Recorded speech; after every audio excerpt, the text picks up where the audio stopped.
We'll get into Tiger a little bit later, but as for Spieth, he's 1 under through 3 holes, 12 under overall, 1 behind the leader, so tied for 2 currently. We'll see if that historic run continues. Ho-hum. And he hoists the Clare. As for another looming outcome, this one in the NFL, the Deflategate saga continues. A ruling is expected any day, and a source with knowledge of the situation anticipates the outcome will be a sham. According to Pro Football Talk's Mike Florio, Pats wideout Julian Edelman weighed in on how Brady is handling the situation. He's, quote, fired up. We'll say that. You don't want a mad Tom Brady. He's a little ticked off. Brady on a mission, Stephen A. Smith. Never a good thing. How will this play out? Well, listen, here's the reality of the situation. For most of us, I've been on the record. Skip and I disagree in terms of the punishment because I think it was valid. Obviously, Skip did not think so. And obviously, he's hell-bent on this notion that Tom Brady is going to fight to the death.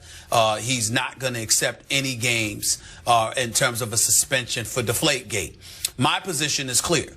I think Deflategate, in my opinion, is much ado about nothing. I don't give a damn if Tom Brady was throwing Nerf footballs out there. It didn't stop the Patriots' greatness. It didn't stop him from ramrodding the Indianapolis Colts in that AFC Championship game, outscoring them 28-0 in the second half. It didn't stop any of that from transpiring. So the greatness of Tom Brady is not to be brought into question. But that's from little old me, who did not play in the National Football League. When you talk to players present and former who go against the New England Patriots or have gone against the New England Patriots, and I have spoken to many of them, they feel emphatically different about it. They feel that he tried to gain a competitive advantage. They thought that he was relatively unfair, and that they were all happy that the NFL has been willing to bring attention to his apparent transgression.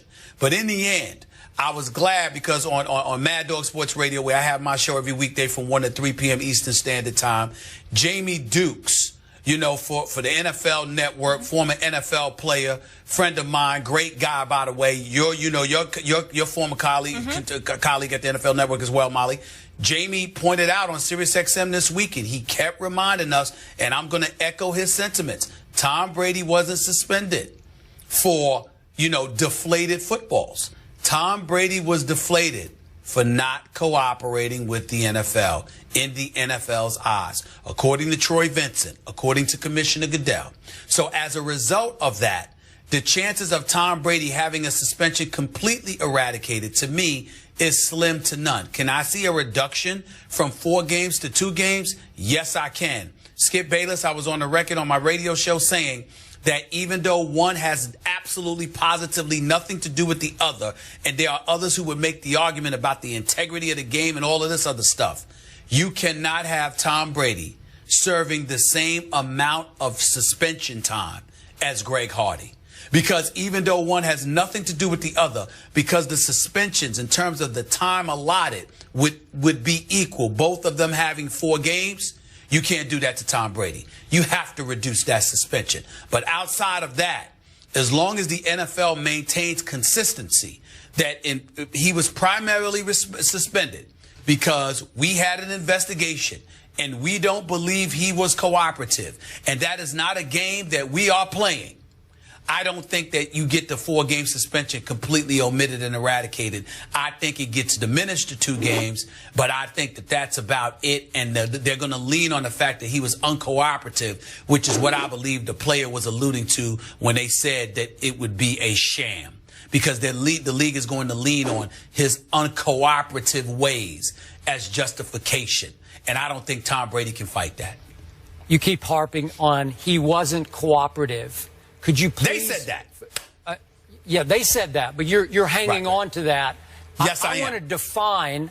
Ultimately, I hope this does go to court and we get to define what uncooperative was, because Tom Brady's going to speak out on this. He's holding his tongue until it really counts in a court of law, although he did go through the appeals process. Again, source I think close to him is saying it was a sham process. But to me, if you're innocent, cooperating doesn't mean saying, yeah, you got me on that, and you got me on that, and yeah, you got me on that. I just think he sat there and said, I didn't do it. I didn't do anything that you said that I did, that this report found that I did.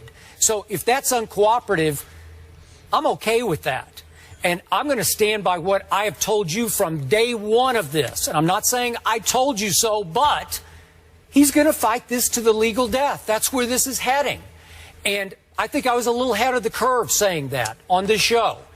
And in the end, I do believe it could have been a shrewd move. Maybe it'll prove to be a shrewd move by a commissioner who is under fire for the way he did or didn't handle the Ray Rice situation and many domestic violence situations before Ray Rice. I think he chose as his target to sort of reassert his authority and his power, his strength, the golden boy, Tom Brady, clean as a whistle to date, and said, hey, I'm going to take him on and I'm going to, quote unquote, take him down on Deflategate just to show I'm still in charge and I'm going to reassert my position, which a lot of people were wondering about his position. I wondered about his position. Should he continue as the commissioner?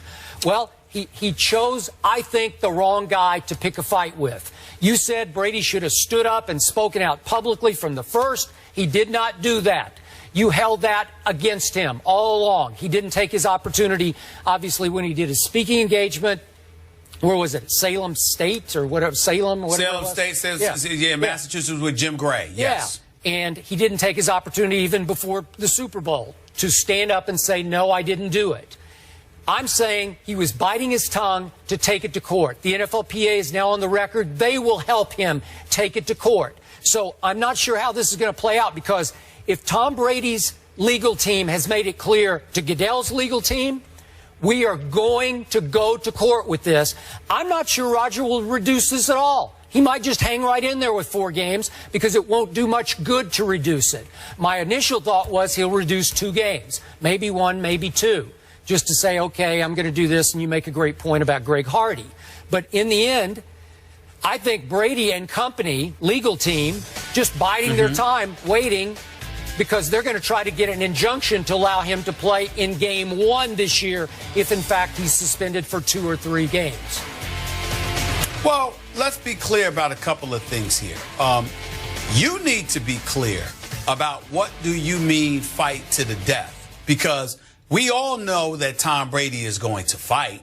We all know that he's not going to be satisfied unless all 4 games are eradicated and he doesn't get to miss a game this season. We understand that. But at the same time, Skip, if you're not saying that Tom Brady is going to retire unless this suspension is completely eradicated, then he ain't fighting to the death. Because the death of his football career would be retirement. And boy, would it be a devastating blow to Roger Goodell and the National Football League if Tom Brady stood up and said, you know what, I am completely innocent of this. The hell with all of y'all. Go kick rocks. You want to sully my name to this degree and hand me a suspension? I officially retire from the game of football. If Tom Brady were to do something like that, Roger Goodell's reputation would never recover from that. It would be that much of a devastating blow, in my opinion. Having said all of that, I don't think there's a snowball's chance in hell that Tom Brady does that. Tom Brady is not going to sit. He can fight till the cows come home. He is not going to sit there, the way I feel, he's not going to sit there and walk away from the game of football because he has to miss 2 games. So let's understand that. And once we understand that, all we're saying is Tom Brady is proclaiming his innocence. My point to you, Skip, is forget the public. Even though I thought that his press conference Super Bowl week was ridiculously embarrassing and what have you, or leading into Super Bowl week, rather, the fact is, forget us. How about the same person that showed up to the appeals process should have been the same person that showed up during the investigation? Whatever he did during the appeals process, he was far more forthcoming then, according to the reports, than he was when the investigators showed up to Foxborough or wherever they showed up to talk to him. Ted Wells opined about that, as well as Troy Vincent. So the lack of cooperation that Tom Brady initially gave is clear and apparent, because that is clearly something that they're not accusing him of now, that Roger Goodell heard his appeal over that 10-hour period he showed up in New York. That same Tom Brady has showed up initially we probably wouldn't be here discussing this the way that we're doing it now. He brought this on himself. It appears so anyway, because of his arrogance, period. Totally disagree. But I must add, Molly, before we go, I do agree with what Rodney Harrison said, that now Tom Brady, when and if he plays, and I assume it will be a when he plays, he'll get an injunction, then play this out to its legal end in court. I believe he will be on a vendetta of a mission this year to get even with the National Football League. Here come the Patriots. You know why that means absolutely nothing? Y'all act like this dude is some scrub or some great player on a scrub team, and then all of a sudden he's going to show up with a vengeance. He's the reigning, defending Super Bowl champion. What's he going to do? What's he going to do that he hasn't done? He's throwing for 4,000 yards. He's throwing touchdowns. He's winning Super Bowls. He's winning Super Bowl MVPs. What exactly is there to fear that he hasn't shown you already? I mean, come on. That's like exactly somebody that's a lot of people think he going to win more? Yeah, a lot of people think the Patriots are in trouble without Revis and Browner. Who's going to play quarterback? But they're not questioning the greatness of Tom Brady. We know what he's going to do. So that's like a knockout artist, and you going in the ring with him. Oh, he's going to knock you out now. Well, what the hell was he coming to do to begin with? If he's a knockout artist, it's what he does. Tom Brady is a Super Bowl champion. He's Super Bowl MVP. Wait, okay? What's he going to do? Are you picking the Patriots right now to win it all this year? No. There you go. No. I just might be. A little extra bulletin board material. He's focused, man. I didn't pick him to win last one. I didn't pick him to win this one. They should have lost if Pete Carroll doesn't make the worst call in Super Bowl history. Let's he should have lost that one. Let's not go there. We're not done with Brady, though, Skip. In that paper right there, there's some rankings that came out, and you might be surprised where he lands. We'll discuss that coming up. And we also have a point guard on the move. We'll make sense of that trade in the Wild Wild West up next. And thanks for starting another sports week with us. Plenty of topics for us to get to on this Monday. Stay on track with today's show topics. All you have to do is go to our Instagram page, where you can also leave your takes. Hit us up on IG.